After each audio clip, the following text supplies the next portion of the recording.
In this guide, I'm going to show you how to reset your iPhone camera settings. This is Miguel from Just Boz, and before we get into this guide, make sure to like the video and subscribe to the channel with all notifications on for more content like this. It really does help out the channel and we'd greatly appreciate it. If you have any questions, just ask them down in the comment section below. I'm going to be doing my best to reply to every single comment down there.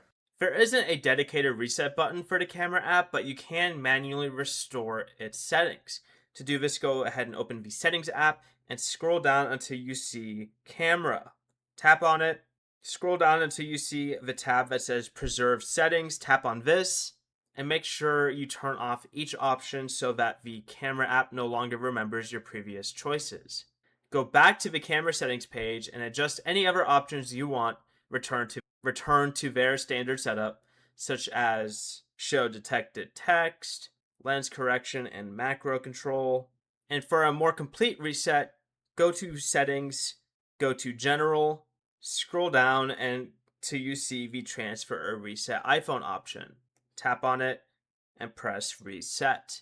Then select reset all settings. This resets system preferences, including camera-related settings, without deleting your photos, apps, or other personal data. Before you leave, remember to like the video and subscribe to the channel with all notifications on for more content like this. It really does help out the channel and we'd greatly appreciate it. And if you did have any questions, just ask them down in the comment section below. I'm going to be doing my best to reply to every single comment down there. Peace.